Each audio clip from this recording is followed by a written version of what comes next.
Welcome to The Explainer. We're jumping right into the terrifyingly brilliant mechanics of total authoritarian control today. We're looking at Airstrip 1, the incredibly bleak setting of George Orwell's classic 1984. This isn't just some fiction story about a bad government. It's honestly a terrifying mirror showing us exactly how reality itself can be dismantled, and it's a warning we absolutely still need today. It's a literal masterclass in world building, where we get to see, step by step, how a regime systematically breaks down human reality. Let's get into it. We're going to start by actually grounding ourselves in a bit of ancient philosophy.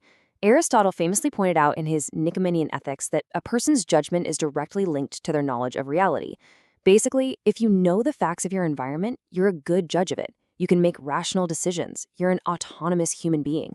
Keep this standard of knowledge in the back of your mind as we go, because it's exactly what our protagonist, Winston Smith, is fighting for, and it's exactly what his government is trying to completely obliterate. Now just look at the jarring contrast here. As Winston looks up at the massive, glittering white pyramid of the Ministry of Truth, he is immediately assaulted by three giant slogans. War is peace, freedom is slavery, ignorance is strength. This isn't just your run-of-the-mill propaganda. It's a direct, full-on assault on the very concept of objective reality. The party is literally demanding that citizens abandon their own judgment entirely. So, picture the scene. It's a bright, cold day in April, the clocks are striking 13, and Winston is trudging up 7 flights of stairs to his flat. The air smells of boiled cabbage, the electricity is totally cut off because they're preparing for Hate Week, and everywhere he looks, a poster of a man with a heavy black mustache gazes down at him. The caption, "Big Brother is watching you." It's right here in this gritty, decaying version of London that Winston begins his quiet but incredibly dangerous rebellion, and he does it simply by observing and recording his reality in a diary. To really grasp this complex society, we're going to dissect the anatomy of this authoritarian world across 5 specific pillars. Number 1, the illusion of knowledge. 2, the architecture of surveillance. 3, reality control. 4, language destruction. And 5, the eradication of humanity. Starting off with Section 1, the illusion of knowledge. Next up, Section 2, the architecture of surveillance. The most immediate, in-your-face mechanism of physical control is the telescreen. This is an inescapable device built into the walls of literally every party member's home. It babbles nonstop about pig iron production and military victories, but here is the crucial part. It receives and transmits simultaneously. Any sound above a very low whisper, any movement at all within its field of vision is picked up. Think about the smart devices we all carry today, but totally weaponized. You never know if the thought police are watching you at any given moment. What this does is force you to live out of a habit that quickly becomes instinct in the constant assumption that every single sound is overheard and every movement is scrutinized. But the surveillance goes way beyond just your actions. It actually polices your involuntary biology. This brings us to a Newspeak concept called face crime. Imagine you're sitting in a canteen, just listening to the telescreen announce a victory. That right there is an opportunity for face crime. Have you ever nervously twitched or maybe failed to completely hide a reaction? Well, in Airstrip 1, that carries the suggestion of abnormality, or that you have something to hide. And the punishment for letting your features slip, even for a split second, is outright vaporization. No trial, you're just gone. Beyond the telescreens, the architecture of surveillance is absolute, and it has so many layers. Out the window, Winston sees police helicopters hovering like blue bottles, just snooping right into people's windows. Around the terrifying, windowless Ministry of Love, you've got gorilla-faced guards roaming around with jointed truncheons. But honestly, the most insidious surveillance comes from inside the home itself. Children are systematically turned into these ungovernable little savages through an organization called the Spies. Take Winston's neighbor, Parsons, for example. His 7-year-old daughter is actually issued an ear trumpet specifically for listening through keyholes. These kids are trained to constantly watch their own parents for unorthodoxy and just denounce them to the thought police. It creates this environment of total, suffocating paranoia. Moving on to Section 3, reality control and doublethink. This brings us to the core psychological mechanism of the entire regime, doublethink. Now, this isn't just lying. It's the ultimate subtlety. It's the power to hold 2 completely contradictory beliefs in your mind at the exact same time and accept both of them. It requires a citizen to consciously induce unconsciousness. You have to forget whatever is necessary to forget, then draw it back into your memory exactly when it's needed, and then promptly forget it again. It's mind-bending, right? But that's exactly how you accept that the party is the guardian of democracy, while simultaneously believing that democracy is entirely impossible. We get to see this reality control in action through Winston's daily work in the records department over at the Ministry of Truth. His entire job is literally altering the past. The process is chillingly bureaucratic. Step 1, he receives an order via pneumatic tube to rectify an old article from the Times. Step 2, he rewrites the statistics or the quotes so that every single prediction made by the party appears perfectly correct today.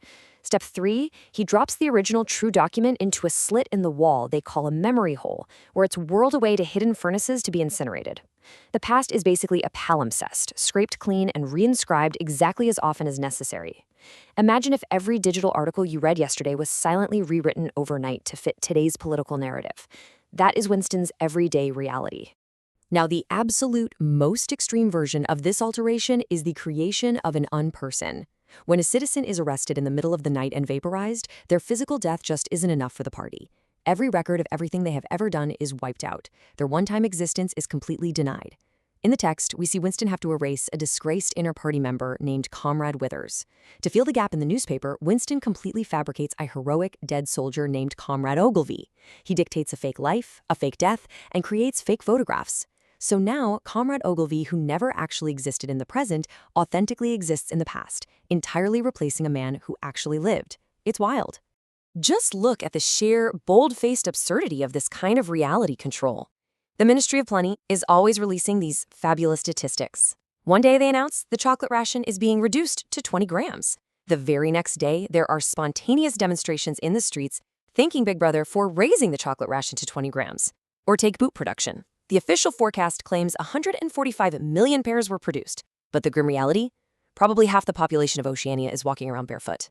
Yet, through the power of doublethink, the populace passionately swallows these fabricated statistics, totally ignoring the glaring contradiction of their own empty stomachs and bare feet. That brings us to Section 4, the destruction of language. Winston's colleague Syme is a philologist working on the 11th edition of the Newspeak Dictionary. And as Syme explains with this really passionate, pedantic zeal, their job isn't to invent words, it's to destroy them. Hundreds of them, every single day. They are cutting language right down to the bone. Because why have the word bad when ungood is an exact opposite?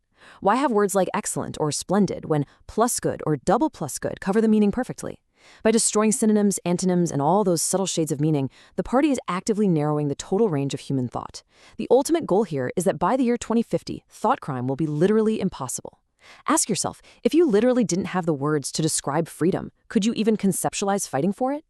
Syme gives this chilling summary that perfectly captures the core of the system. Orthodoxy means not thinking, not needing to think. Orthodoxy is unconsciousness. Winston actually watches a man in the canteen blindly repeating party slogans at this rapid, quacking pace. Syme notes there's even a newspeak word for this, duck speak, to quack like a duck.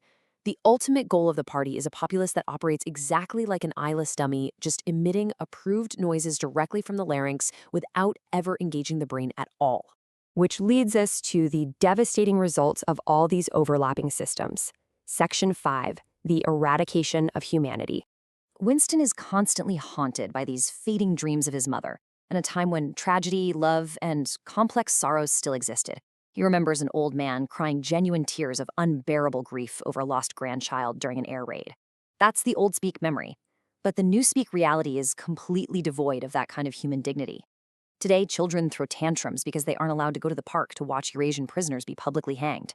Adults are reduced to grimacing, screaming lunatics during the daily 2 minutes hate, completely driven by this hideous ecstasy of fear and a blind desire to kill. Genuine family bonds and private loyalties have just been systematically eradicated. Even intimacy is weaponized here. The party's real, undeclared purpose is to remove all private pleasure from the sexual act. Winston's really chilling recollection of his estranged wife, Catherine, illustrates this perfectly. She viewed intimacy merely as a duty to the party. She'd wince and stiffen, basically turning the embrace into something extraordinarily embarrassing and horrible. With organizations like the Junior Anti-Sex League, the party is actively aiming to kill the sex instinct, or at least distort and dirty it. Why? So that all that passion and emotion gets channeled solely into war fever and leader worship. We're going to conclude with this profound question that echoes Winston's absolute despair as he sits down to write his diary on that creamy, yellowed paper. How could you communicate with the future? If the future resembles the present, they aren't going to listen. If the future is different, his predicament will be totally meaningless to them. And even more terrifyingly, since the party controls the records and vaporizes anyone who dissents, not a single physical trace of Winston's truth can possibly survive. It really leaves us to contemplate. In a world where history is just an endless rewriting exercise and language is a tool designed for silencing, can the truth ever actually endure? It's a pretty haunting thought to leave you with. Thanks so much for joining me on this explainer. Keep questioning, keep learning, and I'll catch you next time.